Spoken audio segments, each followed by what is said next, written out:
Vamos a ir a Colosenses capítulo 1 en la Biblia. Vamos a leer en tres partes. Hay tres partes hoy de este estudio, donde la semana pasada estuvimos hablando del saludo de Pablo, ¿vale? Las salutaciones de Pablo. En la primera lección estuvimos hablando más bien de las falsas doctrinas.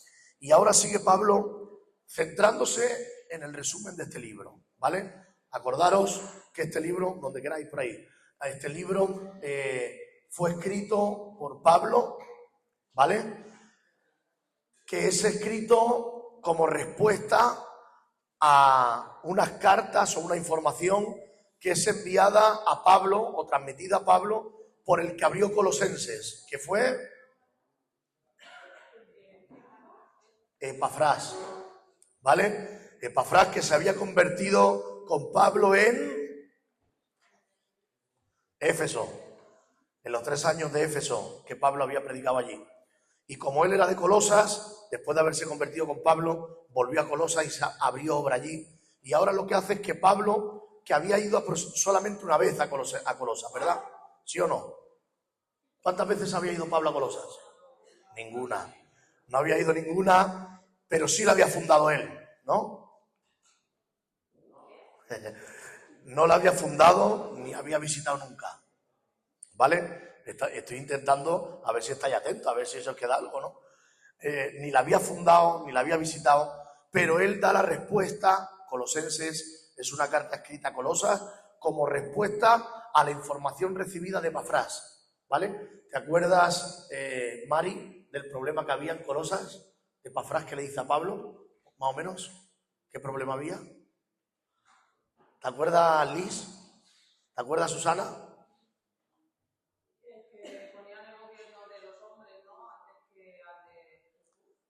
Bien, pero en general, falsas enseñanzas que estaban corriendo, ¿no? Falsos maestros que se estaban levantando. Muy bien. Entonces Pablo lo que hace con esta carta es, no tenemos que sentirnos avergonzados, si la sabemos o no la sabemos. Y no voy a estar señalando a todos, pero simplemente es para que estemos un poco despiertos también, ¿vale? Así no hablo yo solo, habláis también vosotros. Aleluya. Pablo escribe esta carta y lo que hace es refutar la falsa enseñanza que está viendo. En esta carta que vamos a leer ahora, en estos capítulos, que lee desde el 1 al 15, desde el 1.15 al 2.23, ¿vale? Ese contexto es lo que vamos a leer en tres partes diferentes. Hay tres partes donde primero vuelve a refutar la falsa enseñanza declarando quién es verdaderamente Cristo y que Él llena todo, que en Él hay plenitud de todo. La segunda cosa que Él hace es hablar a la gente, que lo leeremos después, a Colosas, de que merece la pena ser alguien que sirve al Señor, pero que el que sirve al Señor no le debe servir de cualquier manera, sino que debe pagar el precio. Eso lo tocaremos después. Y la tercera, una pequeña advertencia con la falsa enseñanza. Recordar que este es el centro, la falsa enseñanza, y él está refutando todo eso, así que siempre va a ir tirando por ahí, ¿vale? Vamos a leer Colosenses capítulo 1, versículo 15, y aquí me vaya a ayudar algunos de vosotros, ¿vale? Que yo estoy con la voz como que me fui de fiesta el fin de semana y entonces no he recuperado, ¿vale? Estuve fin de fiesta con Jesús. Así que me vaya a ayudar en la lectura y voy a pedir a alguien que pueda leer Colosenses del 1.15 al 23. No arrastréis mucho, no arrastréis. O sea, podemos cogerla en el aire y la ponemos ahí y así nos arrastramos y no tanto ruido. 1.15 al 23. A ver quién puede leer. Gregorio.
haciendo malas obras, ahora os ha reconciliado en su cuerpo de carne por medio de la muerte, para que presentaros santos y sin mancha e irreprensibles delante de él.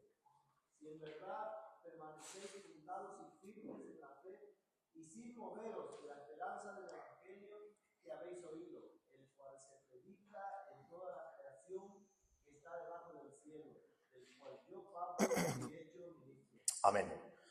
Habla aquí y pone el punto de referencia, el centro de todas las cosas a Jesús, ¿vale? Como hay un problema, intentando recordar aquellas falsas enseñanzas que surgen, sobre todo como esencia del gnosticismo, que habla que algunos adoraban ángeles, otros intentaban ayudar a la salvación, en vez de creer en la gracia, ayudaban con obras, supuestamente. Los judíos intentaban poner la circuncisión. Ante tantas cosas que se levantaban, Pablo, que sigue refutando la falsa enseñanza, lo que hace, y esto nos da una lección de cómo refutar una falsa enseñanza. No solamente debemos contestar a la falsa enseñanza rebatiéndola, si es necesario, porque no vayamos a echar las perlas a los cerdos.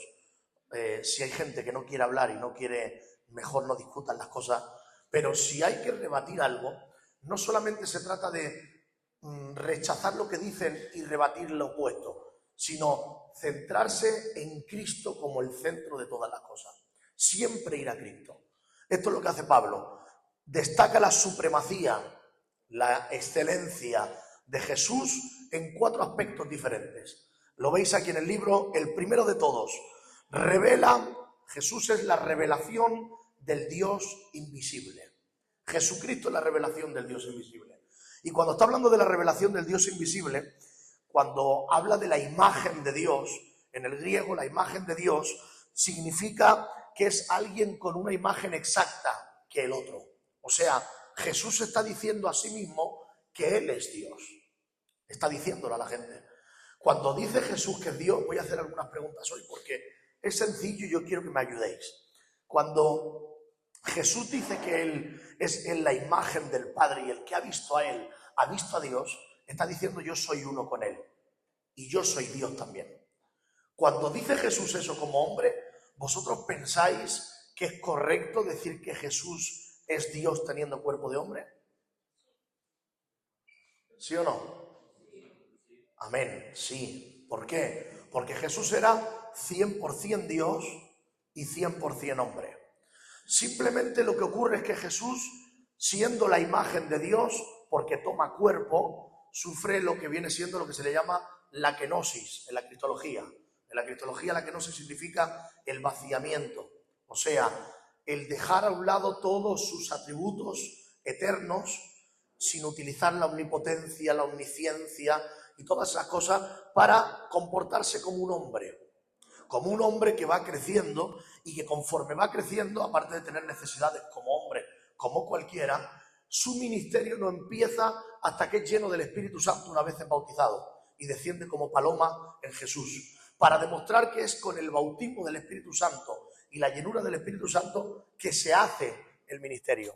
Y además sabemos, para los que lo saben, lo recuerden, y para los que no lo saben, que Jesús no solamente no utilizó ciertos atributos como Dios, pero seguía siendo Dios, pero cuando tenía 1 año no sabía a qué venía, ni cuando tenía 2, sino que conforme fue creciendo, fue tomando conciencia del ministerio que él iba a hacer en la tierra.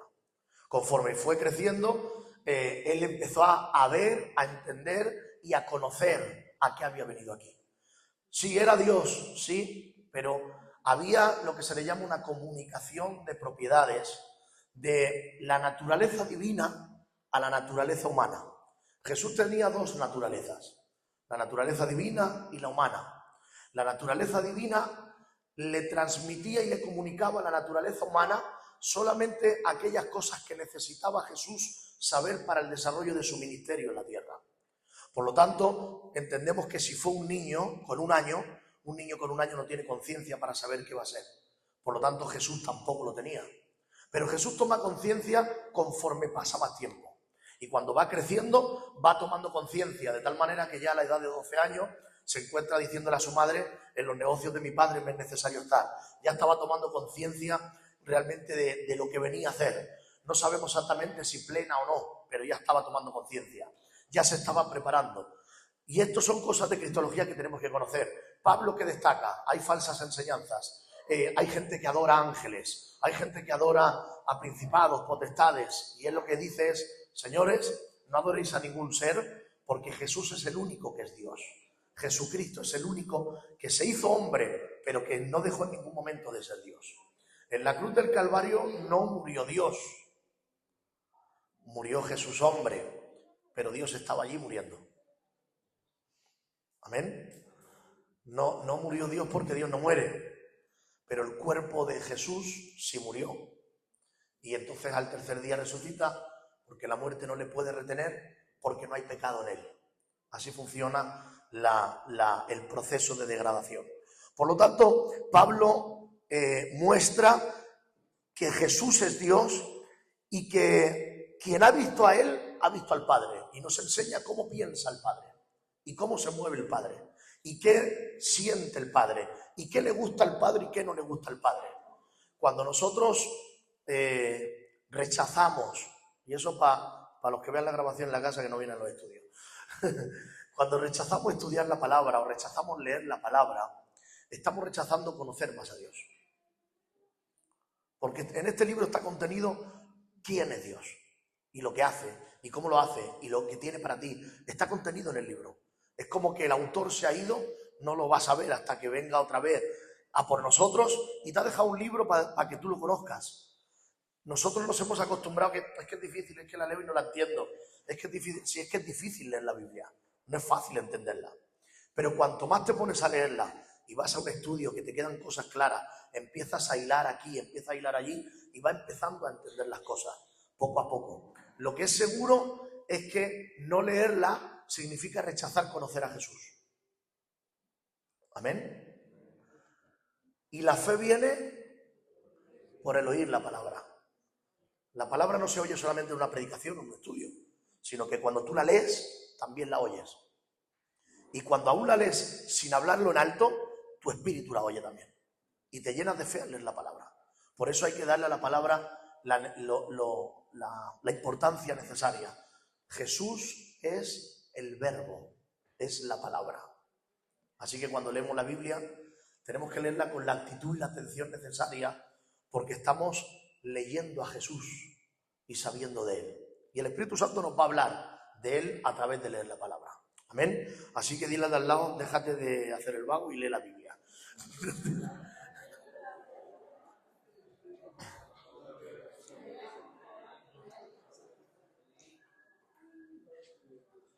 Algunos se compran Biblias de estudio muy caras, pero no leen ni la barata.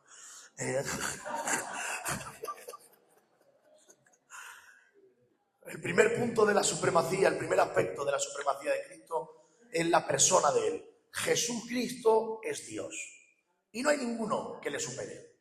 No tenéis que adorar a ningún otro, porque él es todo y en él subsisten todas las cosas. El segundo aspecto habla de la creación de Jesús. Y aquí habla de tres cosas, os lo pone en el libro también. Habla de tres diferentes frases preposicionales del griego, que habla de que en él fueron creadas todas las cosas, por medio de él y para él. En él, por medio de él y para él. Esto resume que todas las cosas en él subsisten. O sea, en él Dios creó, el Padre, y aún la Trinidad, pero en él, y es en el nombre de Jesús también que vamos al Padre. Es en él, en su nombre. Por eso, cuando muere le da nombre sobre todo nombre, para que todas rodillas se inclinen en todo lugar, cielo, tierra y debajo de la tierra. Es en él, en su nombre, pero es por medio de él también. Y es para él. Pero tenía que llegar a ocurrir este sacrificio para que, como dice la Biblia, todo llegara al momento que se lo entregara al Padre y el Padre me diera toda potestad y toda autoridad sobre todas las cosas. Cuando él vino y él murió y él resucitó y vino delante del Padre, entonces el Padre le dio todo señorío sobre todas las cosas. Y en él subsisten todas las cosas. Por eso nosotros no podemos ser bendecidos estando con Cristo. Somos bendecidos cuando estamos en Cristo.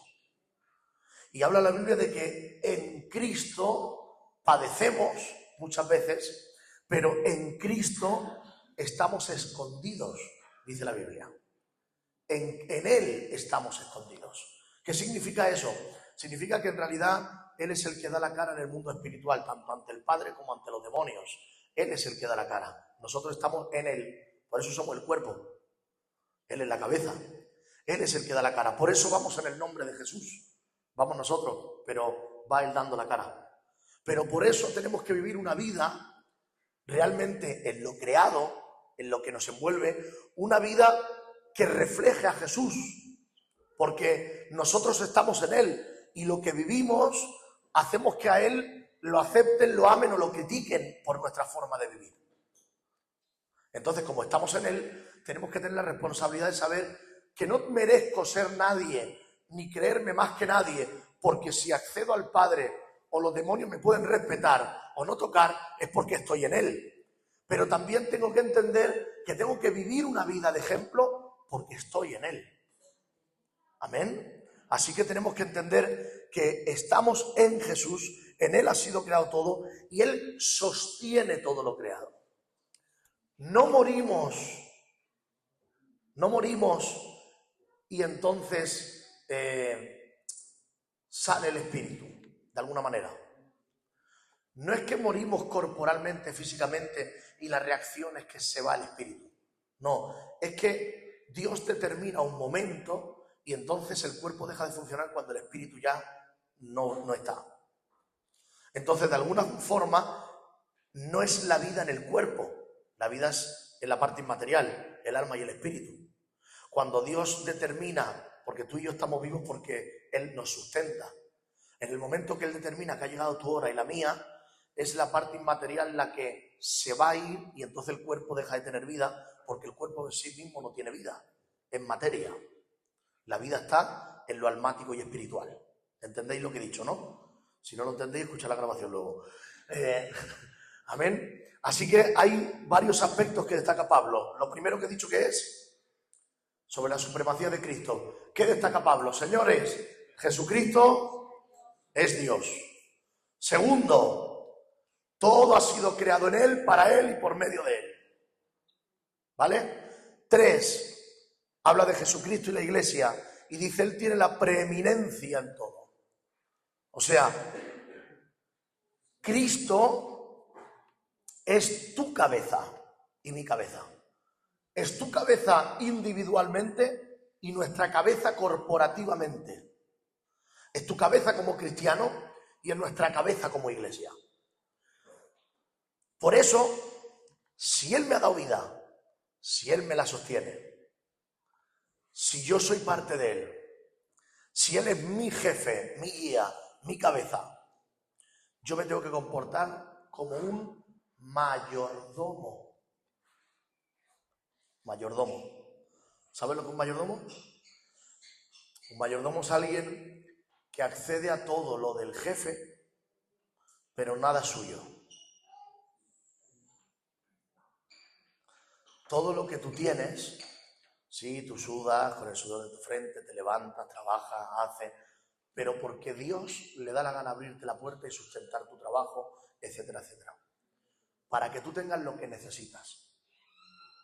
Y te da la vida, y el tiempo, y la familia, todo lo tienes por Él y para Él. Todo lo tenemos por Él y para Él. Pero es eso, por Él, pero hay gente que lo tiene por Él, pero no es para Él.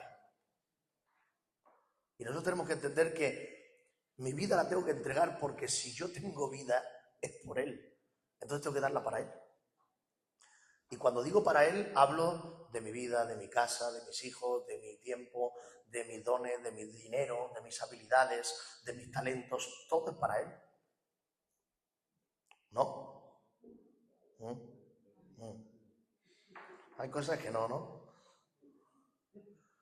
Si somos mayordomos, Dios promueve en el cielo, de alguna forma para que me entiendas, el nombre de los buenos mayordomos para que sean bendecidos. Es como que, imagínate a Dios en un momento dado con los ángeles diciendo, Fernando, Un mayordomillo bueno, sí. Le cuesta o no le cuesta, pero mira, me da tiempo, me da de su casa, me da de su familia, me da de su dinero, me da de sus habilidades, de sus talentos. El Dani, ahí también, bueno, ahí va. La Melanie, la Karen, el Gregorio. Imagínate a Dios hablando con los ángeles diciendo, ¿estos son buenos o malos mayordomos? ¿Qué sería? Voy a dejar que vosotros lo digáis. ¿Qué sería un buen mayordomo y un mal mayordomo? A ver, ¿quién se atreve a decir qué sería un buen mayordomo? El que administra bien. Y lo que recibe, entrega sin dolor. ¿Y el mal mayordomo?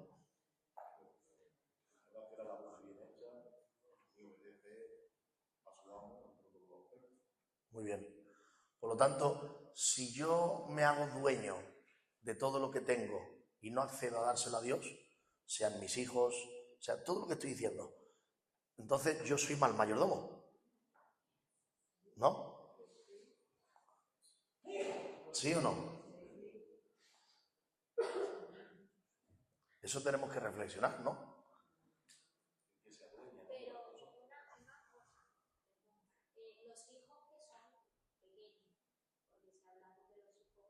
Claro, los hijos grandes deciden su vida. Cuando hablamos, podemos hablar de todo, ¿eh? Tiempo, habilidades, talentos, todo lo que tú tengas, todo, material, inmaterial, tú no eres dueño de ello. Y un buen mayordomo, un buen administrador tiene que decir, Jesús es mi Señor. No solo mi Salvador, es mi Señor. Y al ser mi Señor, no solamente le estoy esperando para que me salve y aquí en el cielo yo me voy apañando, soy el dueño yo. No, Él es mi Señor y yo accedo a lo que me pida. Amén. Dile de al lado, eso está un poquillo complicado.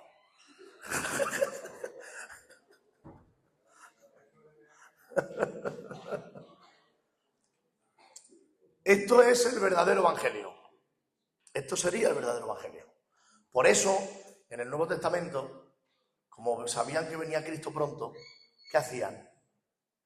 Vendían las casas, los terrenos, vendían lo que tenían, juntaban dinero y comían unos con otros y vivían unos con otros diciendo, vamos a compartirnos nuestro todo, tiramos como podamos y que el Señor venga y nos vamos porque esto no nos va a quedar aquí en la tierra. Sabemos que como el Señor no viene tiene que haber una administración aquí, tenemos que tener un orden, tienes que tener tu casa y tienes que tener tu sueldo y tienes que tener tus gastos y tienes que tener tus beneficios.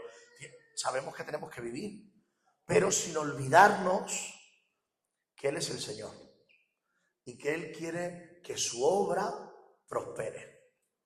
Y necesita todo lo que hemos dicho, tiempo, talentos, habilidades, dones, todo, para que poniendo todo lo que tenemos al servicio de Dios, su casa sea también con excelencia llevada. Amén. Así que, ¿esto por qué es? Porque Él es el creador y en Él subsisten todas las cosas y todo es en Él. Amén. Eso es lo que estaba diciendo Pablo. Por eso a Pablo le importa un pimiento perder su autoridad de fariseo y de las carreras que tenía y los doctorados y poder tener buenas comidas con los fariseos y acabar muriendo incluso por Cristo, estar en cárceles, porque dice, va, lo tengo todo por basura. He creído a Él y lo tengo a Él y todo lo demás lo tengo por basura. Él es mi Señor, le sirvo a Él. Ahora la pregunta es, cuando uno toma esta actitud, ¿tú crees que a esa persona le va a faltar en algún momento algo? Un buen mayordomo siempre es requerido por el buen amor y premiado. Y accedes a todo lo que es de Dios, porque no te arraigas a nada de aquí.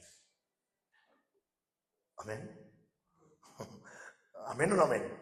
Esto lo estoy diciendo porque quiero, pero creo que viene el caso para entender en la vida práctica aplicarlo. Y realmente, si vemos la vida de Pablo, los ojos humanos no era recompensado. Era buen mayordomo, pero no era recompensado porque pasó naufragio, cárcel. Entonces, él ve el barómetro de dónde está el éxito, es recompensado.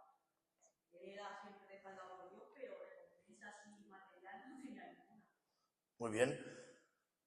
Normalmente, si somos buenos mayordomos, materialmente seremos recompensados de alguna manera. Pero hay ministerios que van a pasar por situaciones. Pablo es elegido por Dios y le dice, este lo escojo para sufrir por mí. Y Pablo lo escoge para llevar un ministerio de ese tipo. No sé si sería un poco por el pago de los cristianos que habían muerto o por qué, pero de alguna manera él lo escogió para sufrir por él. Pero de alguna forma vemos en la carta, en Colosenses y en muchas cartas que él dice, vosotros sois, en otras palabras, mi alegría y el contentamiento que tengo, el ver vuestro cambio, el ver las iglesias abiertas. Dios no pone mayor carga de la que podamos soportar. Y yo creo que Dios entendió que Pablo podía soportar ese tipo de premio, de que no tuviera otro tipo de cosas, pero esté su contentamiento por la capacidad y la visión que él tenía, su contentamiento en que la obra estuviera creciendo y siguiendo adelante. Para algunos puede parecer poco. Yo creo que para todos nos puede parecer poco, diríamos, Señor, pero tanto naufragio y tantas cosas. Pero seguimos hablando de él. Ha quedado para la historia su nombre. Realmente fue un buen mayordomo, dio su vida por nosotros y a lo mejor él no lo vivió con riquezas y no estaba mal económicamente tampoco, porque tenía su negocio paralelo de venta de tiendas, pero Dios lo recompensaba ahí. Aunque él estaba predicando el Evangelio, Dios le recompensaba a través del negocio de las tiendas, aunque no daba horas para ello ni estaba por ello. Y le permitía, por ejemplo, estar preso escribiendo la carta de Colosenses, no en una cárcel, sino en una casa alquilada, porque Dios le recompensaba también, aunque no estaba por su negocio totalmente, dando su vida por el Evangelio, pero Dios le recompensaba y ponía las cosas como se debe. Por eso ahí no podemos hacer comparaciones, ¿no? Y por eso ahí está también la falsedad de la doctrina de la prosperidad. Cuando dice, no, tú dar a Dios que Dios te da, o no. Dios te puede decir, no, a lo mejor no te doy, te he elegido para otra cosa, pero no te voy a fallar, no te va a faltar lo que necesitas. Pero tampoco validamos eso, ¿no? Es decir, hay gente que es próspera en Dios, ¿no? Y está bien. Gloria a Dios. Y hay personas que dicen, no, que si eres próspero ya no eres cristiano. No. Todo lo que viene a Dios reverdece, todo lo que viene a Dios fructifica. Claro, ni un extremo ni otro. Lo que está claro es que Dios no nos promete ni ser ricos ni ser pobres. Dios nos promete que no nos va a faltar lo que necesitamos. Luego ya hay gente que recibe más, recibe menos, es más sabia humanamente o menos, o tiene más capacidad o menos, lo que sea. El tema es dónde está nuestro corazón. Si está nuestro corazón en las cosas materiales o en las cosas espirituales. Si nosotros tenemos dinero, pero lo tenemos porque nuestro corazón está en lo material y solamente estamos dedicándonos a trabajar y dejando de lado lo espiritual, entonces no es el dinero el que me condena, sino mi corazón y mi amor al dinero. Que yo sea próspero, gloria a Dios. Aunque bien os digo una cosa, normalmente la Biblia me deja ver que aquella gente que es bastante próspera en el Señor, normalmente tienes que pedir al Señor dirección, porque también Dios a veces abre puertas a personas a ganar dinero para que en su corazón de dadivosidad y con dones de dadivosidad también obren para la obra de Dios. Eso también lo deja ver la palabra. Entonces tenemos que ver, como buenos mayordomos, lo que tengo, te doy, ¿no? Así que cada uno, en su justa medida, poder darlo. Creo que la Biblia en otros temas, en otros estudios, no el de hoy, nos habla de cómo podemos dar de nuestra vida, de lo que tenemos, de lo que somos y cómo podemos hacer las cosas, ¿verdad? Hay un cuarto aspecto, no solamente que Cristo es la cabeza de la iglesia y es el dueño de nosotros, sino que además habla del Cristo y la salvación. Y aquí habla de la plenitud, ¿vale? En Jesús habita toda la plenitud, que era algo que ellos utilizaban mucho, los falsos maestros. Ellos utilizaban mucho esta palabra plenitud, hablando un poco de sí, la iglesia y Jesús, pero puedes encontrar la plenitud con un mayor conocimiento, razonamiento o haciendo ciertas obras que te dan todavía más plenitud. Tiene que ver con esa esencia del gnosticismo, ¿no? De añadir lo material, los extremos, el desequilibrio, el no dar de comer al cuerpo o usar el cuerpo para experiencias de todo tipo. Tiene que ver con todo eso. Entonces, él está hablando de que no es necesario aplicar nada al sacrificio de Jesús para ser salvos. No es necesario ayudar a Jesús para la salvación. Somos salvos por la fe, por creer que Él murió, resucitó y que está en los cielos, y que es el Hijo de Dios que vino a la tierra. Dios vino a la tierra en cuerpo de hombre. Somos salvos si nos arrepentimos y creemos eso. Luego ya está el crecimiento, la santidad, pero somos salvos a través de eso y no tenemos que añadir cosas de hombres para ser salvos. Es eso la salvación. Y aquí habla de varios problemas que surgen, 5 aspectos de la obra reconciliadora de Cristo que los colosenses necesitaban recordar. El primero, el problema requiere reconciliación. Hay un problema, no en Colosas, aquí hoy también. ¿Cuál es el problema? El hombre nace muerto en sus delitos y pecados y requiere una reconciliación. Solamente se puede ser salvo naciendo de nuevo, teniendo a Jesús en tu corazón. Es la única manera de ser salvo. Por eso hay un problema. La gente no va a ser condenada. La gente ya está condenada. Ya está condenada. La gente que no tiene a Cristo ya está condenada. Solamente teniendo a Cristo puede revertir la situación. Amén. Simplemente en el juicio del gran trono blanco, que será el juicio final antes de pasar a la eternidad y que se acaben los tiempos, se confirmará la segunda muerte. Se confirmará la condenación. ¿Vale? Cuando hablamos de segunda muerte, estamos hablando de que ahora, por ejemplo, imagínate que yo no tengo a Cristo y muero, ¿vale? Para no ponerte a ti, ya me muero yo. Me muero y tengo una primera muerte. ¿Y a dónde voy? Al infierno, ¿vale? Ahora, paréntesis. Hay gente ahora por ahí que dice el infierno no está estrenado, el cielo tampoco, el lugar santo. Bueno, son términos que se usan diferentes, pero es lo mismo, ¿vale? El infierno de ahora es preventivo y el final será el lago de fuego, ¿vale? Hay gente que le llama lago de fuego y el infierno al final es lo mismo, pero es el infierno porque el mismo infierno será llevado junto al juicio del gran trono blanco y echado al lago de fuego. Ese será el eterno. Pero ahí yo he muerto, ¿me voy a dónde? Al infierno, la cárcel preventiva, la condenación preventiva, es temporal. Pero llegará el momento que pase la gran tribulación, pase el milenio y habrá el juicio del gran trono blanco. En el juicio del gran trono blanco se abrirá el libro no de la vida, sino de las obras. ¿Por qué? Por obras no se puede ser salvo. Entonces se abrirá el libro de las obras para demostrar a la gente que no están inscritos en el libro de la vida, lo compararán, y el de las obras para ver que no se lo merecían tampoco. No hay merecimiento. Entonces ahí serán resucitados para ir al juicio y encontrarán la segunda muerte cuando se eche al lago de fuego. ¿Vale? Por eso digo lo de la segunda muerte, para que se entienda. Y ahora, ¿por dónde íbamos? Estamos en la segunda muerte. ¿De qué estaba hablando yo? Es que me voy por un paréntesis, por otro. Lo hago más que nada porque yo sé que hay algunos que saben lo que hablo y sé que hay algunos que a lo mejor no. Y entonces para que te sitúe un poco general al menos, ¿vale? Entonces entendemos que ya estamos muertos en nuestros delitos y pecados, pero Jesús nos da salvación.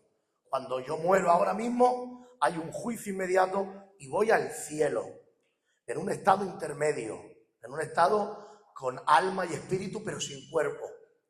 Y cuando Jesús venga en el arrebatamiento, los muertos en Cristo resucitarán primero, o sea, los cuerpos de los que están ya arriba se les dará primeramente a ellos glorificados para estar completos.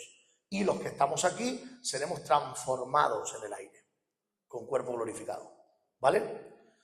Así es, más que el Señor de los Anillos. Y entonces eso sería escatología. Pero como es sencilla la lección y vamos para adelante ahora rápido, por eso me entretengo en contarlo, ¿vale? El plan de reconciliación, todos lo sabéis.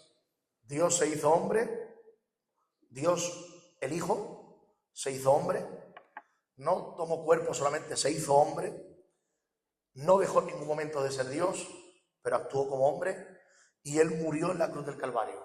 Al morir en la cruz del Calvario resucita al tercer día, sube y entonces es el primero que adquiere un cuerpo glorificado, es el primogénito. Habla la Biblia, dice, por cuanto yo he muerto y he resucitado y tengo cuerpo glorificado, vosotros también debéis creer de que yo soy el primero que lo tengo, el primogénito, pero si a mí me ha pasado, si morís vosotros también por mí, vosotros también tendréis cuerpo glorificado, ¿verdad? Entonces, Él es el primero en adquirirlo, es el primero en todo. Hasta como hombre tiene que venir, el segundo Adán. Ahí hay un detalle, ¿vale? Que yo he estado mirando. Cuando dice el primogénito de toda la creación, ¿vale? En el original la palabra es prototopo, ¿Sí? ¿vale? Que significa primero en herencia. Entonces, ahora mismo en hablar de esto, que primeramente resulta el cuerpo glorificado y tal, pues no ha venido a la conclusión a este término. Muy bien, claro, el primero en herencia, porque al fin y al cabo todo lo que vamos a recibir es Él el que lo recibe y Él lo comparte con nosotros. El Padre se lo da al Hijo, toda riqueza está en Él y Él es el que lo comparte con nosotros. Recordar Juan 17, creo que es, que Jesús habla con el Padre y le dice: Padre, yo quiero que así como tú y yo somos uno, ellos sean también uno conmigo. Lo que a mí me has dado, yo quiero compartirlo con ellos. Entonces, hay un trato del Padre con el Hijo. Tú bajas, yo te doy el señorío y la supremacía. Pero Él dice: pero yo quiero compartirlo con ellos. Yo quiero que ellos sean uno conmigo. Por eso somos uno, para compartir de esa herencia, para compartir de todo lo que Él tiene para nosotros. Y ahí el plan, la sangre derramada, el precio de la reconciliación. ¿Cuál es el precio? Su propia vida, la sangre derramada. Y cuando hablamos de redención entendemos que, ya lo he dicho a veces, en escatología, sobre todo cristología, se habla la palabra griega de que nosotros éramos como esclavos en un mercado con precio bajísimo y que Él vino pagando el precio más alto, la vida, y además nos da la libertad de escoger. O sea que fíjate si es Señor, de que nos da la libertad, te compra, te paga por ti, pero además te da la libertad de decir si la quieres bien y si no, no. No nos obliga. El propósito de la reconciliación. Me paro un momento aquí. ¿Cuál es el propósito de que tú vengas a Cristo y de que seas reconciliado con Cristo? ¿Para qué te ha salvado el Señor? ¿Qué pensáis? Melanie, ¿qué piensas? ¿Para qué te ha salvado el Señor? Para darte vida nueva, vale. Ahora estás con esa vida nueva. ¿Y ahora con esa vida nueva qué hacemos? Karen. Compartir la vida de Dios con otros, ¿no? O sea, predicar el Evangelio. ¿Y qué más?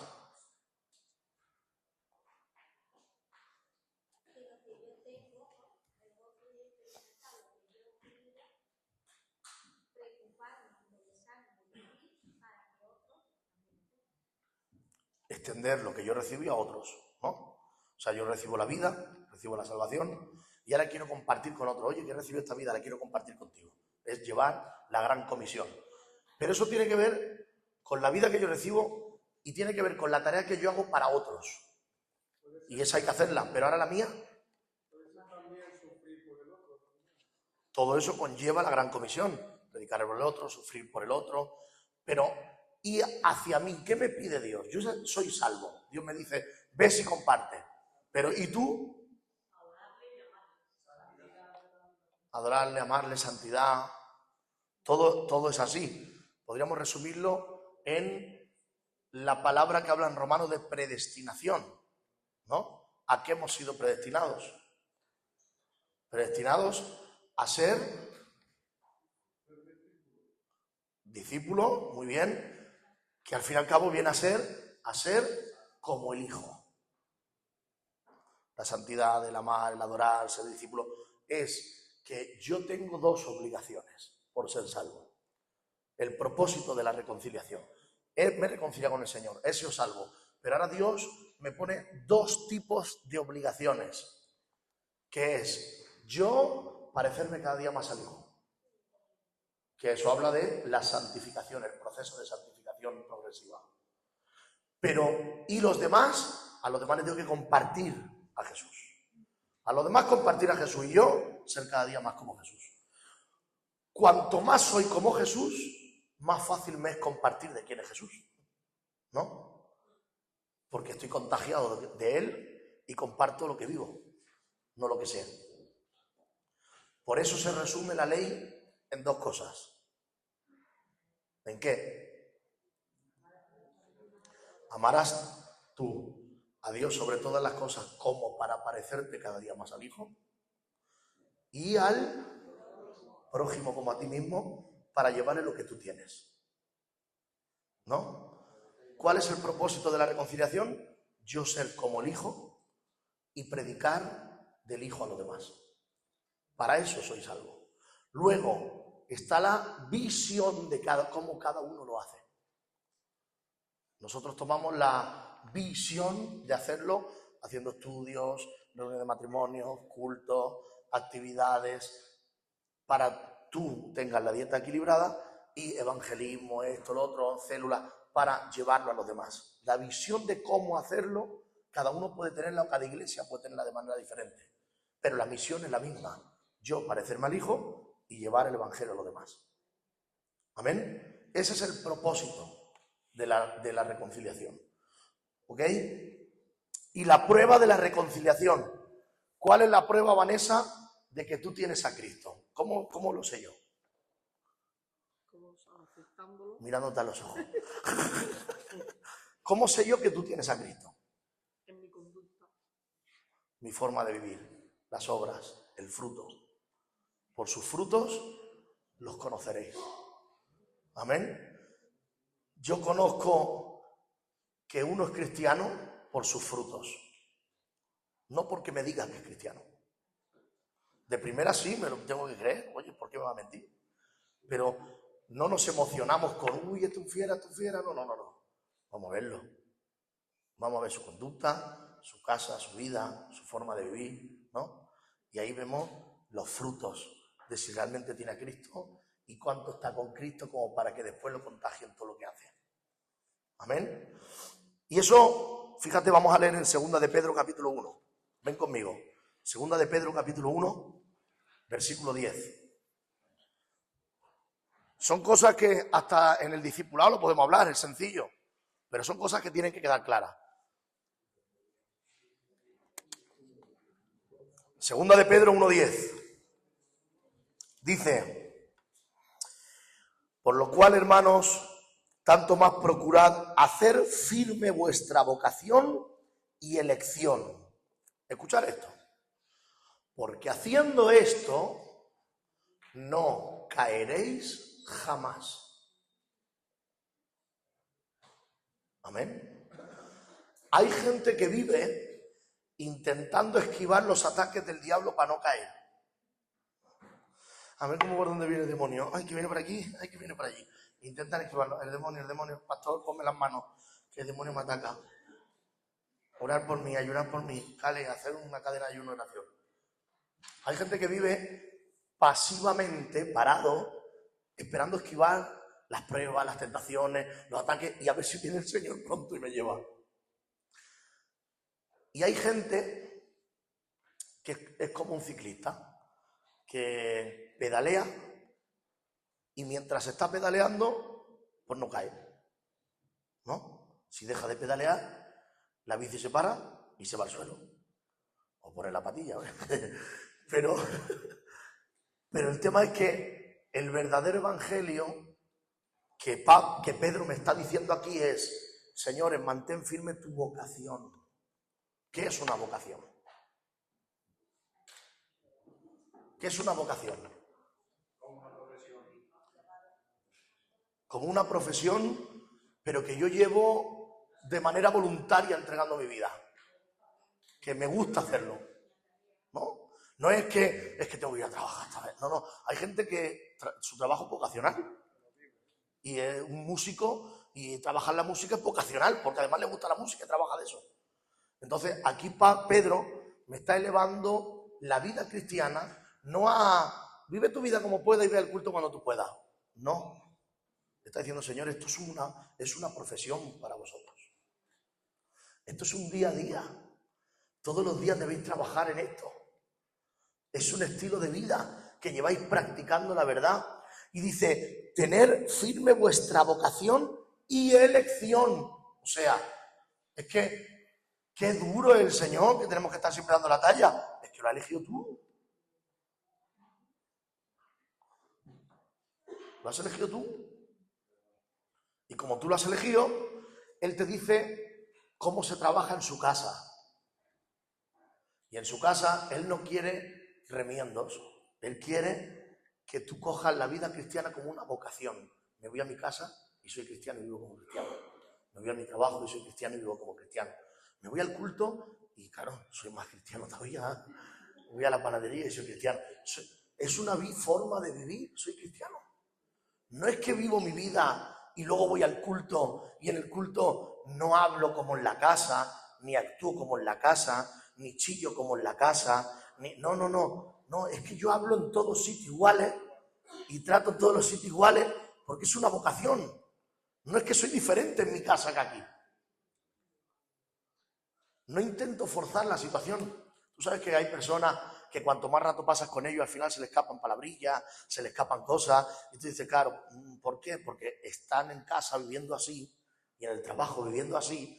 Y aquí, al pasar un tiempo, pueden aguantar un poco y no se nota. Pero cuanto más rato pasa y más confianza se coge, sale lo que hay. Pero tú sabes la libertad que da que tú no tengas que aparentar nada. Que sea una vocación. No es que yo soy cristiano. Con mis errores tengo cosas que tratar, pero soy cristiano, que lo soy en el trabajo soy igual, y en la casa igual, y aquí igual no tengo que venir y ponerme el traje espiritual, es que vengo de la casa y soy igual. Es una vocación para mí. Y eso es el verdadero evangelio. Es una vocación. ¿Qué pasa? Cuando la gente no tiene el evangelio como una vocación, como un estilo de vida, ¿qué pasa? Que no te llena ni te da lo que necesitas para cambiar tu vida y sentirte bien. Porque el culto y la religión no te da lo que tú necesitas para cambiar tu vida. Y por eso la gente no quiere oír de Dios a veces. Porque ha probado la Iglesia Católica y la Iglesia Evangélica ir a los cultos, pero no cambiar y hacerlo una vocación. Entonces ha visto que, si yo fui al culto y fui a la iglesia y estuve años y tampoco me cambió ni mi casa, ni mi matrimonio, ni mi hogar, ni mi vida, ni sentí plenitud de nada.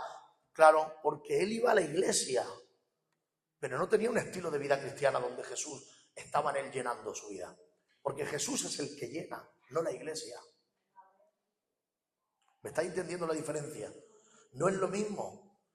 Por eso hay gente que es cristiana, pero se encuentra toda la vida viviendo de la misma manera y con los mismos pecados y con la misma actitud y con la misma conducta, porque quizá no han conocido a Jesús de verdad.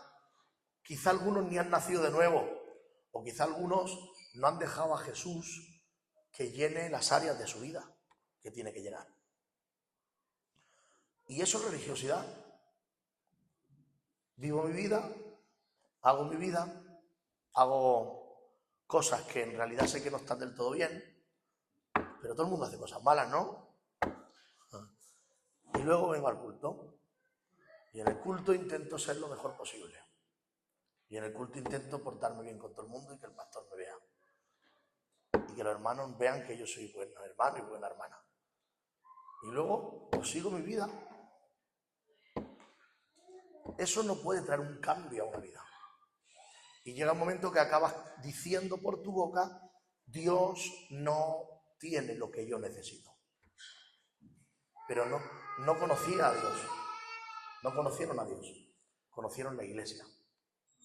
¿Me estáis entendiendo lo que digo? Eso es legalismo, eso es religiosidad.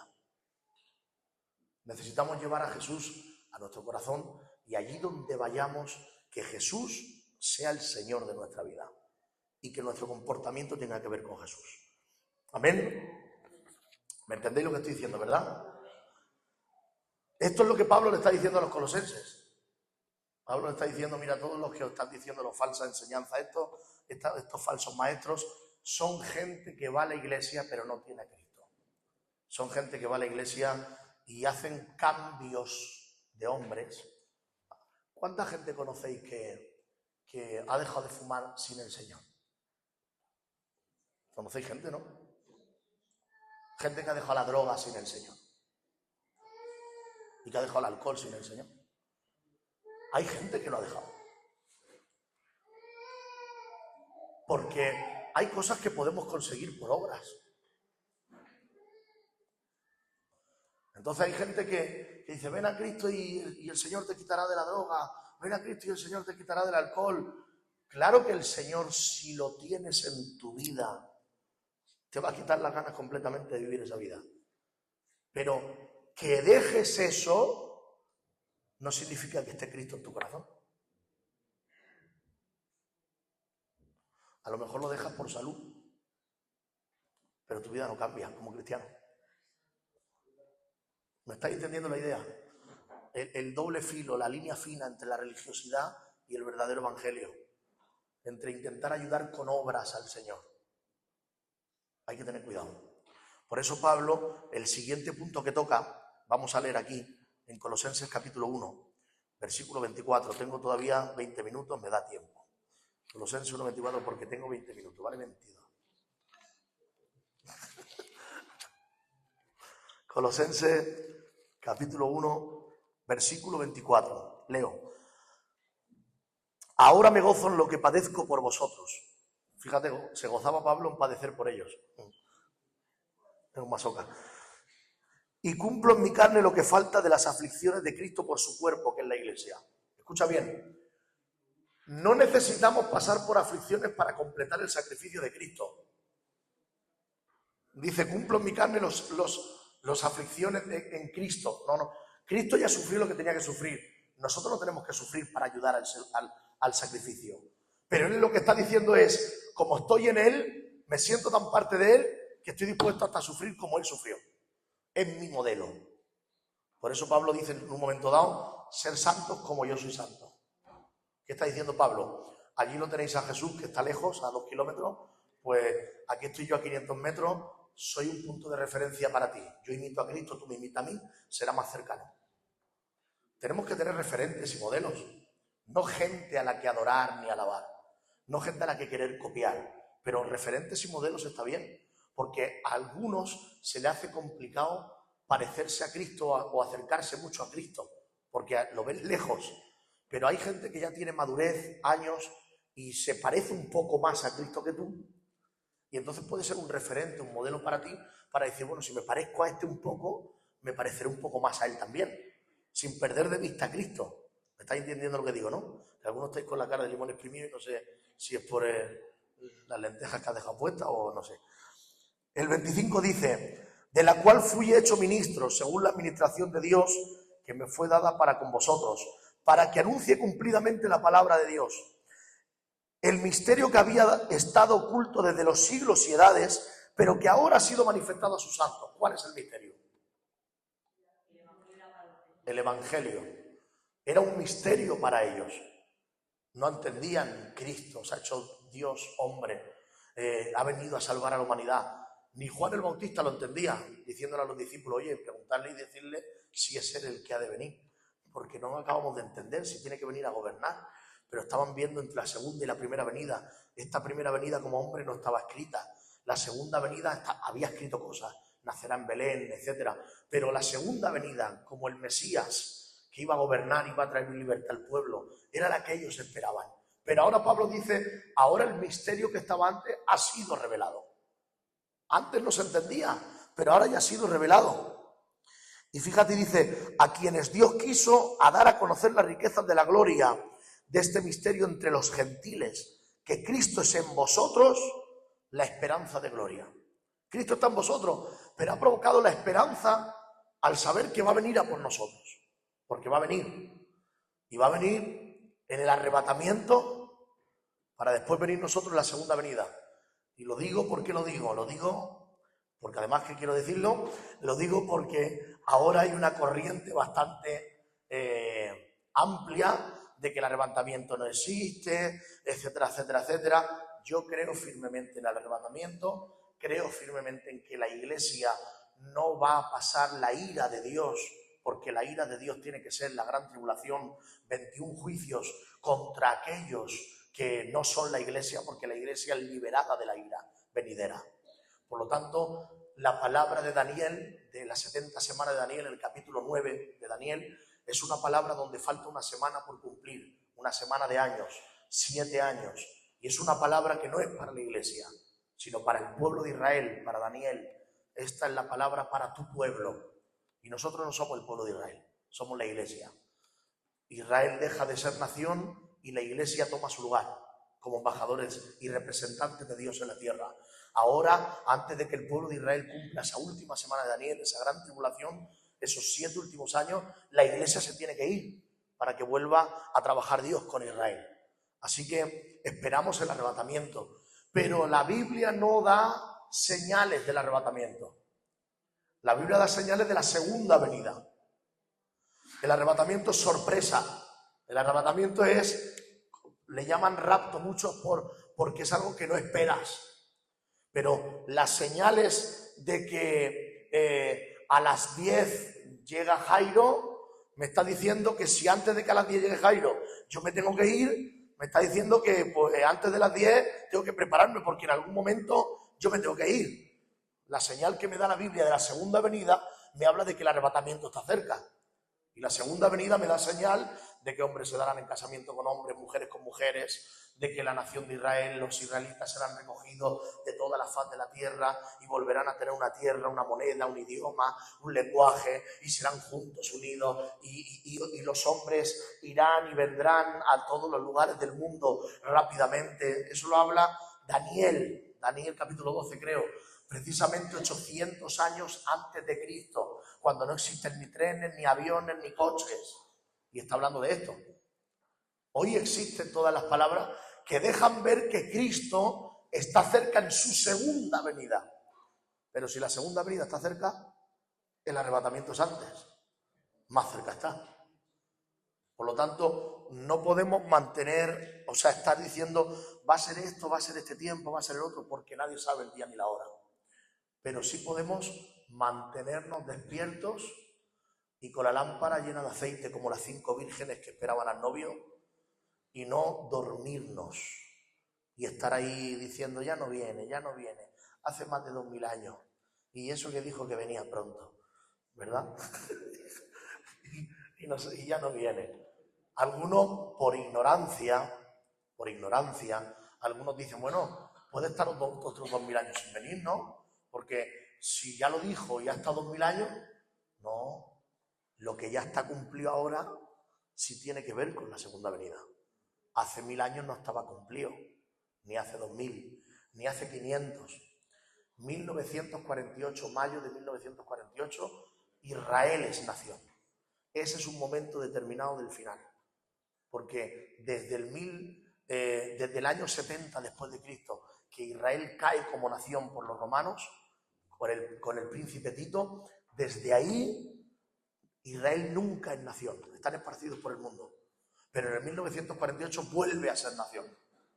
Si escogió Dios a la iglesia antes, espiritualmente, la escogió como representantes en la tierra, antes de que literal y físicamente cayera Israel, ¿no? Israel cayó en el 70, pero en el 30 y tantos ya escoge la iglesia, el Pentecostés. Después pasaron otros 35, 37 años hasta que cayera literalmente. Es como una higuera que dejó de dar fruto primero, pero fue secándose. Como la higuera que se secó. Es una profecía la higuera. Deja de dar fruto. La higuera es Israel. Y lo que está haciendo es eso. La iglesia, en el año 33, 34, 35, es iglesia. Y después cae literalmente Israel. Eso pasó al principio. ¿Y qué pasó más al principio? El Espíritu Santo vino y empezó a haber un avivamiento increíble. Esto pasó al principio. Si esto pasó al principio, parece ser que al final se quiere repetir.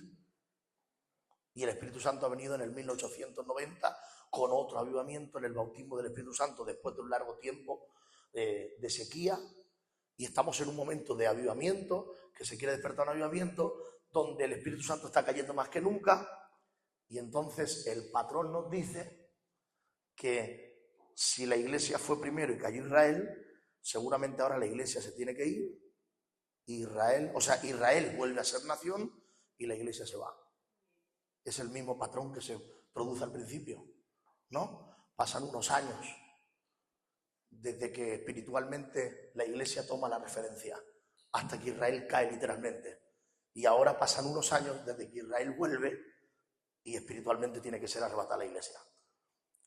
Dios actúa con patrones para dar pistas Entonces tenemos que entender que Dios tiene para nosotros algo especial y tenemos que tener la esperanza de que Él va a volver. Amén. Pablo habla de esto, está aquí, estamos aquí, a quien Dios dice en el 28, a quien anunciamos, amonestando a todo hombre y enseñando a todo hombre en toda sabiduría, a fin de presentar perfecto en Cristo Jesús a todo hombre, para lo cual también trabajo luchando según la potencia de Él, la cual actúa poderosamente en mí. Pablo lo dice claro, es el poder de Él actuando en mí para poder yo tirar para adelante.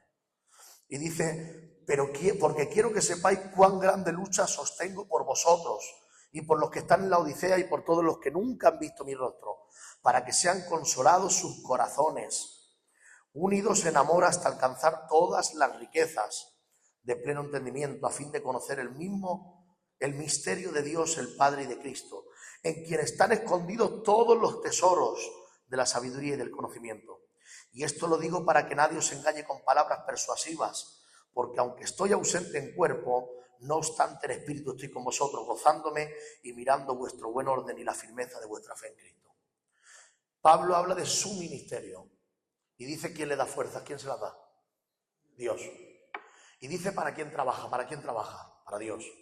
Y dice que él se goza en el crecimiento de quién.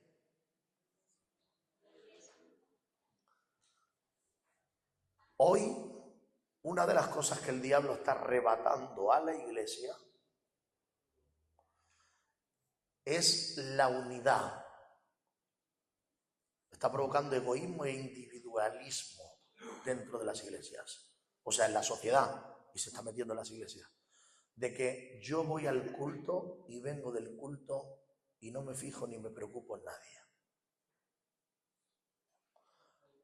El gozo de Pablo era ver el cambio de la gente. Y lo que el diablo está haciendo hoy para que pierda el gozo el cristiano es que te alejes de la gente y no puedes ver el cambio de ellos. Y al alejarte, no poder ver el cambio de ellos, el Espíritu Santo no te produce el gozo necesario por ver el cambio y tener la empatía con los demás. Tenemos que luchar con lo que se está intentando introducir en la iglesia. Dentro de la sociedad ya está. Hoy en día, bueno, esto se lleva luchando desde hace años en que la gente salió de los pueblos a las ciudades. Y salieron todos de los pueblos a las ciudades, provocó que la gente cada vez dejara más la familia de lado para vivir para el trabajo, su casa, e incluso ni su casa ven. Algunos ven el fin de semana sus hijos, su mujer, y muchos trabajan las 24 horas, o unos 12 y otros 12, no se ven. El diablo, ¿qué es lo que quiere? Que no haya unidad. Pero si la iglesia tiene que luchar en varios sentidos, en varios aspectos, y uno de ellos es que siga en nosotros el deseo de ayudar a la gente a crecer y de estar cercanos a las personas y de tener la empatía de que me importe lo que está pasando a la otra persona y que yo utilice mi don para bendecirte a ti y tú el tuyo para bendecirme a mí. Y eso produce un gozo por el Espíritu Santo. Y esto lo habla Pablo. Y él habla de la motivación de su ministerio. Él dice, es difícil, sí, sufro mucho, sí, pero mi motivación es ver vuestro cambio.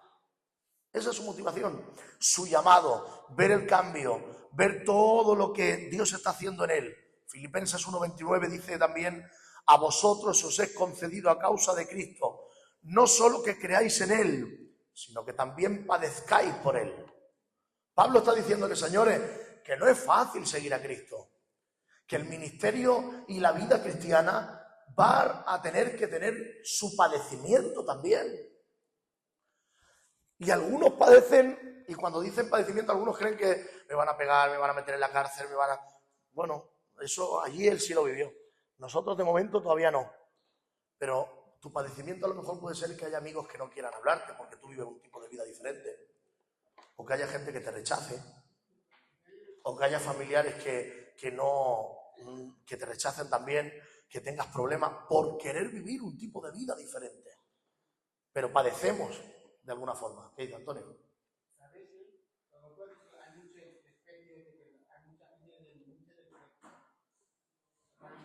Yo también hablo mucho, a mí, mi hermana me ha hablado que a mí hermanos, de muchos, de todos. No la iglesia de fuera y dentro también es igual. Y yo miro como que Dios me ha dado fuerza y entendimiento, sabiduría, que a la iglesia, los jóvenes también están unidos y no desprecio a otro y a nadie. Muy bien. Hay que tener la fuerza para sostener el desprecio y lo que diga la gente. Tú, aunque la gente te diga mal peinado, tú no hagas caso. Claro que sí, hay que sostenerse y entender que tenemos un llamado de Dios. Amén. Tenemos un llamado de Dios y el llamado de Dios tenemos que llevarlo adelante. Si tú eres fiel, ¿tú crees que Dios va a dejar de ser fiel contigo? Él no te va a avergonzar. Él no te va a dejar tirado. Y si las cosas, si tú dices, bueno, es que a mí me pasa, siempre se me repiten las mismas luchas, los mismos patrones, pues entonces tienes que analizar y decir, ¿por qué siempre se repiten en las mismas áreas? Y analizar, a lo mejor es que hay en mi carácter algo que quiere tratar Dios con esto que viene. Entonces tengo que analizarme y decir, bueno, hay que cambiar eso, porque siempre vienen las luchas por el mismo lado. Y si Dios las está permitiendo, es porque quiere estar tratando en mi carácter algún área que está dando esa situación. Amén. Entonces tenemos que analizarnos cómo estamos y qué estamos viviendo. Pero que Pablo lo que quiere decir es, señores, yo quiero deciros que soy desinteresado en el Evangelio, que lo tengo todo por basura y que quiero servir a Cristo y viendo vuestro cambio me contento. También destaca Pablo que la palabra de Dios es el mensaje que hay que predicar. Es el misterio, es lo que tenemos que prepararnos. En 1 Corintios 9:16, no lo busquéis, dice, ay de mí si no anunciar el Evangelio. O sea, que lo toma como una obligación. Lo toma como algo de que no es que es una opción para mí, es que tengo que hacerlo. Porque he sido redimido, ¿para qué? Para ser como Jesús y predicar el Evangelio. No como un loco que no sabe hablar de otra cosa, no, pero en el momento justo, en la manera adecuada, en el tono adecuado, en el momento que tú crees que sea oportuno, pero no te calles ni te avergüences. Habla, cuando tengas que hablar, cuando haya oportunidad, háblalo, porque necesitamos hablar de la palabra del Señor. Y no te avergüences de ello, porque la palabra tiene lo que la gente necesita. De verdad, hay veces que no traemos gente a la iglesia o le va a dar vergüenza a lo mejor, o no le va a gustar si chilla, no le va a gustar el cante, o no le va a gustar aquello. No.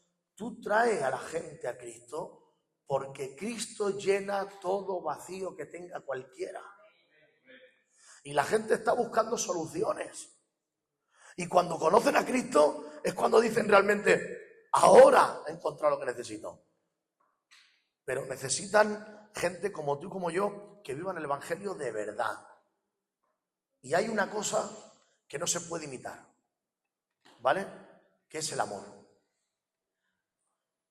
La visión puede cambiar. Tú puedes decir, ay, mira, la iglesia antes no hacía escuela bíblica y ahora hace escuela bíblica.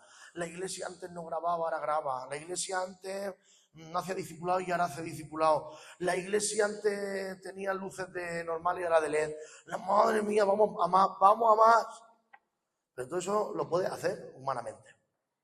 Pero lo que no se puede imitar es el amor. Si tú das amor, la gente va a ver que es algo diferente que no le dan en otro sitio. Y no se puede imitar. Y no te tiene que... Tú tienes que exponer lo que tienes, ¿sabes? Hay gente que dice, no voy a decir mis ideas por si me las quitan, o no voy a decir por si otro se copia. Hay de todo tipo de gente, ¿vale? Y hay dos tipos de gente en cuanto a la visión. Hay personas que miran a muchos y recogen un poco de muchos y lo copian. Y hay personas que siempre tienen cosas nuevas que surgen, porque es visionario. Entonces, hay gente que copia y siempre está detrás, y eso como lo ha hecho, wow, lo vamos a hacer así nosotros. Y tú no, te tiene que dar igual, me copian, no, da igual. Si tú eres visionario, Dios te va a dar más. Siempre va a ir por delante un paso. Siempre Dios te va a dar más. Entonces, tenemos que centrarnos en eso, en que el Señor, si estamos dedicados al Señor y dependiendo del Señor, el Señor nos va a dar la visión adecuada. Quiero terminar aquí y voy a dejar, la semana que viene haremos la 3, pero dedicaré 10 minutos para acabar el último punto, que es muy fácil, de la 2, ¿vale? Pero termino este punto 2.2, que habla del ministerio de Pablo y su mensaje. El punto 1, su motivación al ministerio, servir a Cristo, ver el cambio de la gente es lo que le motiva a seguir adelante. El B, el punto 2, el mensaje del ministerio, que es la palabra de Dios. No sustituyamos la palabra por ninguna otra cosa. Es la palabra la que tiene poder. Se puede complementar la palabra para entenderla con historias, con anécdotas, etcétera, etcétera. Pero si lo que hablo son anécdotas, historia y no palabra, entonces no tengo efecto. Porque es la palabra de Dios la que expuesta alumbra. Solo la palabra de Dios. Y la que no llega vacía, sino que llega y penetra hasta lo más profundo de nuestro ser. Así que hay que predicar la palabra de Dios. Está bien tu testimonio, está bien tu vida, eso está muy bien y son grandes herramientas, anécdotas, historias, pero la palabra de Dios tiene que ser el centro, porque es la que tiene poder. La palabra de Dios es esa espada, ¿y quién la coge la espada? El Espíritu Santo, y es el que penetra, ¡bla! Y llega a una parte del ser humano que tú no podrías llegar de otra manera. No podrías llegar de otra manera. Habla también, para terminar estas dos, la meta del ministerio eficaz. ¿Y cuál es la meta del ministerio? Un poco lo que hemos dicho antes. Madurez. Aquí os deja ver en este tercer punto de que Dios está buscando que seamos perfectos en Jesús. Y esa palabra perfecto significa maduro, porque perfecto no es nadie. Perfectos seremos cuando estemos con Él, porque seremos como Él es. Pero ahora Dios está buscando gente madura, gente que viva en el camino de una manera que vaya a veces poco a poco, a veces mucho de golpe, por etapas como sea, pero siempre creciendo un poquito más, siempre. Hay gente que dice, pastor, ahora estoy en un gran problema y no voy a poder crecer, no voy a poder correr la carrera mucho, tengo que estar más pausado. No, a lo mejor creces más de lo que te piensas, porque en los problemas se crece si tienes la actitud adecuada. Y aunque te creas que no avanzas tanto según los hombres, pero internamente estás siendo tratado de una manera que no se trata en los cultos. Tú sabes que en los problemas, y esto me gustaría que lo supieras, y ya es la hora, en 3 minutos termino. Me gustaría que lo supieras.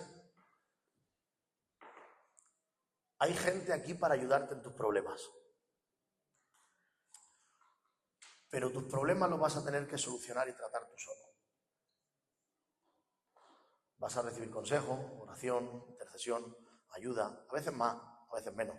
Depende también si te mezclas con la gente o no. Si eres un llanero solitario, pues seguramente tu problema estará solo. Si eres unido a la gente, en tu problema tendrá gente contigo. Lo que siembras es lo que recoges. Pero la gente puede estar un rato contigo y puede ir a tu casa y orar contigo y puede tomar un café, pero tú tendrás que dormir en tu casa y tragarte tu problema tú. Y ahí, en el Salmo 23, cuando David dice, aunque ande en valle de sombra y de muerte, no temeré mal alguno, cuando habla de ese salmo tan conocido, ese salmo, el contexto, es un contexto que existe, ese valle de sombra y de muerte, existe ese lugar en Israel. Es un lugar que es bastante oscuro por las montañas, no entra luz. Y es un lugar que es como, suena un móvil por ahí, dejar los móviles, no he visto quién lo tiene, pero dejar los móviles. Es como un puente estrecho. Y en ese puente estrecho no caben más de una persona. Son un puente estrecho que, si vienen de aquel lado, el que está en este tiene que esperar a que pase aquel. Y luego entonces paso yo, porque es estrecho. Además, es como barrancos, como precipicios, que no te puedes, si te caes abajo mueres. Entonces, aparte de ser oscuro, aparte de ser un precipicio, ser estrecho, entonces David, cuando habla de eso, está refiriéndose como a ese puente, a ese lugar que es un lugar donde andas solo, porque no cabe otro contigo, y andas solo. Y dice, aunque ande en valle de sombra de muerte, no temeré mal alguno, Él estará conmigo. Entonces, esto tiene que ver con el problema. El problema a veces se vuelve un valle de sombra y de muerte que, aunque alguno te acompañemos un rato, pero son cosas que tú tienes que pasar solo y que tú tienes que madurar solo y que tú tienes que crecer solo. Solo tú humanamente, con Él. Él es el que te acompaña. Él no ocupa cuerpo en ese valle. Él puede ir contigo. Entonces, ten cuidado porque a veces cuando tenemos problemas, en vez de entender que yo tengo que tratar con mi problema y Dios quiere tratar conmigo y nadie me lo puede solucionar, en vez de creer eso, a veces nos rebelamos porque en el problema no hay nadie que me lo solucione. Y eso es una actitud inmadura de niños. Es que no me solucionan mi problema. Esto es como el que hace las cosas por hacer y espera que venga el Papa y se lo solucione continuamente, ¿no? Y no madura, siempre un niño. No, hay momentos que tu problema, tú tienes que clamar a Dios y meterte a solas con Dios. Y es ese valle de sombra y de muerte que te acompañan un ratito un hermano y otro, pero te tienes que meter solo tú y Dios. Y es la experiencia que te va a hacer crecer. Y todos vamos a tener ese momento. Todos. No podemos caer en la comparación, es que tú lo has tenido y yo no, y yo no lo he tenido y el mío es más grave, el mío es menos grave. No podemos compararnos. Todos vamos a tener momentos de valle, de sombra y de muerte. Y en esos momentos no echen las culpas a los que no están 24 horas contigo. No. En ese momento Dios te está pidiendo, quiero intimidad contigo. Solamente yo puedo ir contigo ahí. ¿Sabes que a veces Dios promueve? Y mira, y termino con esto, ¿vale? ¿Sabes que a veces Dios promueve cosas que supuestamente no están bajo sus valores o creencias? ¿Sabes que Dios llama a Moisés para que libere a Egipto y él es el que endurece el corazón de Faraón?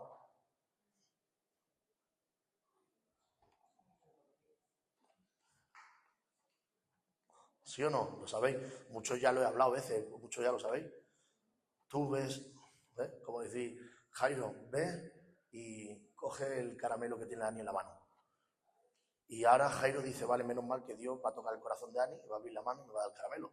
Pero es que ahora Dios le dice a Ani, toca su corazón y lo endurece para que pelee por no darle el caramelo. Y tú dices, pero Jairo dice, pero ¿por qué me envía a coger el caramelo? Y a la misma vez le dice a la otra que no me lo dé. Este Dios no cuadra las cosas. No es coherente. Bueno, Dios se explica con Satanás también, ¿no? Bueno, con Job hace cosas parecidas también. Pero ¿por qué haces? Vamos a terminar con esto, ¿vale? ¿Por qué hace eso Dios? ¿Porque se aburre? ¿Qué está buscando Dios ahí? Está buscando algo, ¿no? Está claro que Dios no hace las cosas por hacer. Algo está buscando. Está buscando, uno, que Moisés crezca en perseverancia. Que Moisés busque a Dios. Oye, que no me da Faraón. Coge la vara, levanta la vara, hace un milagro, pim, pam, pum. Y hace hasta 10. Moisés se prepara, porque va a tener que prepararse para el mar, para el maná, para las codornices, para darle una roca en el desierto y darle de beber, para aguantar a los bonicos de cara que estaban allí criticando cada día. Tenía que prepararlo a Moisés para su tarea. Entonces, ¿qué hace? Moisés ves, pero te lo voy a endurecer porque te lo voy a poner difícil, porque quiero tratar contigo en el valle de sombra y de muerte. Porque Moisés, imagínatelo allí, todo un pueblo de Egipto, ejércitos, caballos, y Moisés allí ante Faraón con su ropa de aquella, no era ni del Zara, ni del Pull&Bear, ni nada, era así de pastorcillo de Madián. Se presenta allá ante Egipto que libera a mi pueblo. Y el otro como decir, pero tú de qué hablas, viene aquí con un bastoncillo tú y tu hermano a que libera a tu pueblo, que te puedo matar aquí mismo ahora mismo.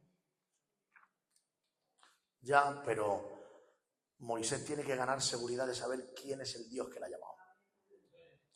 Y Moisés se tiene que ir y no lo explica la Biblia, pero imagínate esa situación, se iría a llorar y decir, pero Dios, ¿y ahora qué hago? ¿Otra vez voy a ir a Faraón mañana? pero si me va a quitar la vida, si encima me tiene manía, que me fui, que se crió conmigo. Pero Dios tenía que tratar con Moisés. Pero no solamente con Moisés, Dios tenía que tratar con el pueblo. Porque un pueblo no iba a seguir a un pastorcillo que estaba con su suegro cuidando sus ovejas, si no era porque veían la gloria de Dios con poder y milagros. Entonces tenía que provocar que el pueblo creyera. Pero es que Dios tenía que avergonzar a los demonios de Egipto. ¿Quién es tu Dios? En Egipto había un catálogo de dioses. No estaba Jehová. Pero diles que yo soy. Me voy a poner por encima de ellos y voy a mostrarles quién soy yo. Pero es que Dios tenía que hacer eso para que los que iban a morir intentando entrar en el mar a buscar a los judíos tuvieran la oportunidad de ver el poder de Dios y no aceptarlo. Y al morir, no tener la excusa de decir, es que yo no te conocía. Bueno, tú has visto mis milagros, pero no has querido creer. Mira cuántas cosas estaba buscando Dios. Pero a veces nos pasa que parece que Dios nos envía algo y parece que nos estamos chocando con una pared, que no hay fruto, que no surgen las cosas y que no salen como tienen que salir. Pero si Dios te ha dicho las cosas, tú no te rindas. Está tratando contigo y con tu alrededor. Está preparando el proyecto. Pero si tú te rindes, nunca vas a llegar a ser ni conseguir lo que Dios había propuesto contigo. Porque solamente puede ser de la manera que Él lo hace. Así que cuando tengas un problema y sientas que tienes dificultades para seguir adelante, etcétera, pide ayuda, pide oración, pide consejo.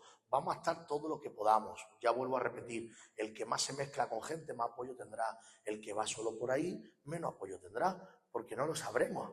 Pero tendrá gente, pero llegará un momento que tendrás tu soledad y tratar tu problema en tu soledad. Y el Señor quiere que estés solo también para trabajar contigo y tu corazón, para prepararte para lo que tiene para ti. Amén. Así que entendamos que tenemos que vivir para Dios, que tenemos que someternos y obedecer a Dios. Y que no quieras, me gustaría que se lo digas tú al de al lado, no quieras entender a Dios nunca.